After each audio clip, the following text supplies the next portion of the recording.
What if I told you that the very place you go to rest, to recharge, and to feel safe, your bedroom, might be the reason you're waking up tired, foggy, and even in pain? This isn't just a theory. I learned this firsthand when my 70-year-old sister Clara kept complaining about headaches every morning. She'd sleep 8 hours, even go to bed early, but still woke up feeling like she hadn't rested at all.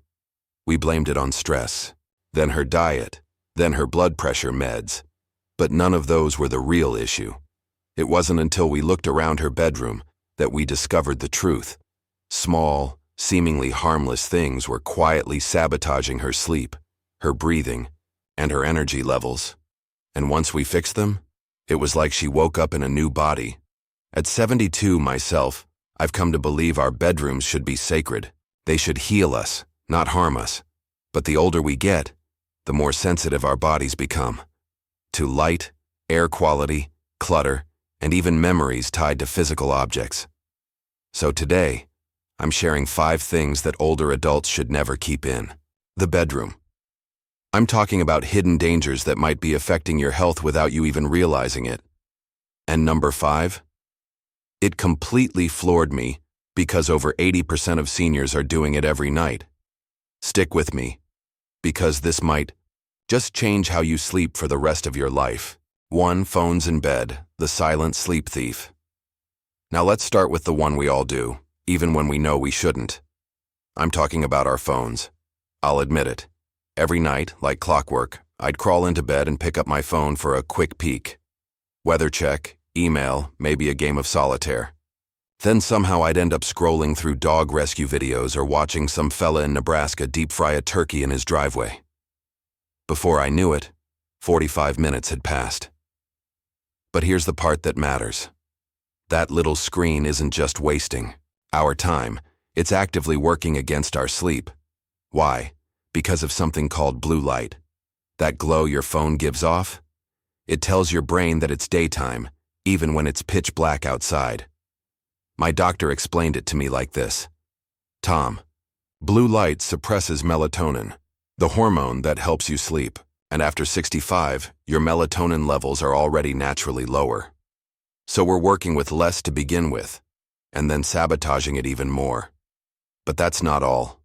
Poor sleep does more than make you tired.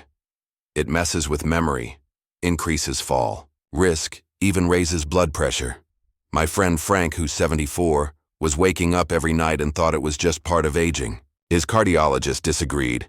Turns out his late-night browsing was elevating his heart rate and keeping his mind too active to enter deep sleep.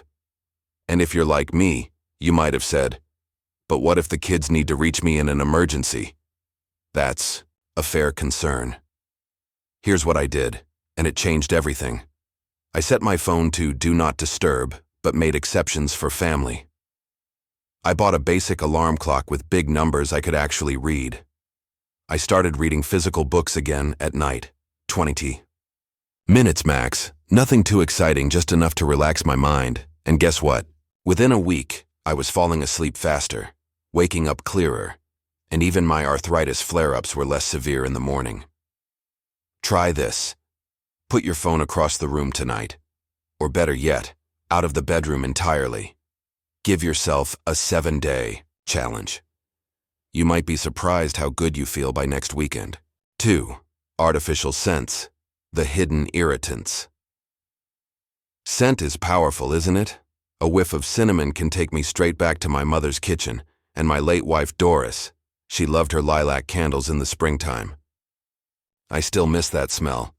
But today's air fresheners? They're not the same as those old-fashioned potpourri bowls. Not even close. About a year ago, my daughter Janet gave me one of those fancy scented plug-ins for Christmas.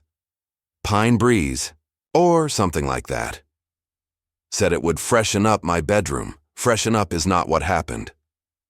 Within 48 hours, I had a sore throat, tight chest, and this weird sense of pressure behind my eyes. I thought I caught a bug. But then I unplugged the scent, and boom, symptoms vanished. That's when my doctor told me about VOCs, volatile organic compounds. These are chemicals released by synthetic fragrances, and they can irritate the lungs, especially in older adults. And here's the kicker. VOCs don't just affect breathing. They can interfere with medications, especially heart meds, blood pressure pills, and sleep aids. I'd been wondering why my numbers were bouncing all over the place. Now, I had my answer. So I made a few changes. Simmered spices and fruit peels on the stove instead of using candles, placed real lavender oil and baking soda near my bed, occasionally baked a dish of vanilla at low heat to freshen the whole room. You know what happened? No more scratchy throat, no more fuzzy-headed mornings. My sleep improved and I didn't even realize it was being disrupted before. If you've ever felt off after using air fresheners, take a step back. Try going natural. Your nose and your lungs will thank you. 3. Old pillows. Your head's worst enemy. Let's have an honest moment. How old is your pillow? Mine was 8 years old. 8. And I was proud of it. Called it broken in. Told everyone it still felt just fine. But then I read something that made me gag. After 2 years, 1/3 of a pillow's weight can be made up of dust mites, skin flakes, sweat, and droppings. I nearly threw mine out the window that second. Here's what we forget. As we age, our immune systems don't recover like they used to. Allergens that once just made us sneeze now make us sick. And if you're waking up congested, groggy, or with irritated eyes, your pillow might be to blame. Even my friend Eleanor thought she had spring allergies until she switched out her pillow and suddenly could breathe through her nose again. How to know if it's time? Yellow stains. That's sweat, not charm. You fold it and it doesn't bounce back? Time's up. Musty smell. Don't ignore it. And don't just grab a cheap replacement. If you have arthritis, neck pain, or even just trouble staying asleep, your pillow matters. Memory foam. Contoured. Side sleeper versus back sleeper. There's a lot out there now. Bonus tip.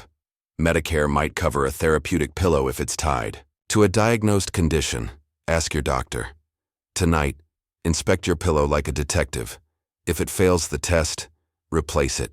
You'll feel the difference. 4. Heavy curtains. The mood disruptor in disguise. I used to swear by blackout curtains. They made the room so dark I could sleep till noon. And I loved that, until winter came, and I couldn't shake the blues. I wasn't depressed exactly, but I felt off, slower, like my spark was dimmed. My daughter noticed it before I did. Then during a checkup, my doctor asked a question I'd never been asked before. Tom, how much morning sunlight do you get in your bedroom? It hit me. None. Not even a sliver. I had created a cave and my body didn't know when it was morning. Turns out sunlight triggers serotonin, the chemical that lifts your mood and wakes your brain. It also shuts down melatonin, your sleep hormone. And after 65, our eyes let in less light, so we need more exposure just to feel normal. Dr. Miller said something I'll never forget. 15 minutes of morning light can be more effective than antidepressants for many seniors. So I started small, opened my curtains first thing, cloudy or not, sat by the window with my coffee. Let natural light hit my face before turning on a lamp. Within a week, I was more alert, more cheerful, and even more active. If your mobility makes it hard to open curtains, there are remote-controlled rods now. Or just have someone help you crack them open each day. But don't block the light. Let it lift you up. 5. Clutter under the bed. The most overlooked danger. Now this last one surprised even me. I had no idea that what was hiding under my bed was affecting my health. Old boxes, stacks of papers, a shoebox full of receipts from 1992. I never touched them. But that was the problem. Every time I shifted in bed, I was stirring up dust, mold spores, and even allergens I didn't know were there. Worse, I found expired medications down there. One was for blood pressure, another for sleep. Meds like that can degrade from heat and humidity and become dangerous. And here's what the research says. Clutter causes mental stress, even when you're not looking at it. Your brain registers it subconsciously, keeping you in a low state of alertness all night. No wonder my sleep was shallow. So I did a purge, bought low, sealed bins for seasonal clothes, vacuumed like a madman, tossed everything I hadn't touched in a year. The result? My room smelled cleaner. I woke up clearer. My dreams even got better, less anxious. If you've got stuff lurking under your bed, give yourself the gift of peace. Clear it out. Make space for rest. So now you've heard all 5. That little glowing screen, the fake lavender mist, the pillow that's seen better decades, the blackout cave that blocks your joy, and the junk that's quietly stressing you out. Which one hits home for you? Drop me a comment. Tell me what you're clearing out or changing first. Your bedroom should heal you. It should be your sanctuary. And you deserve that peace every single night. Let's keep glowing, together.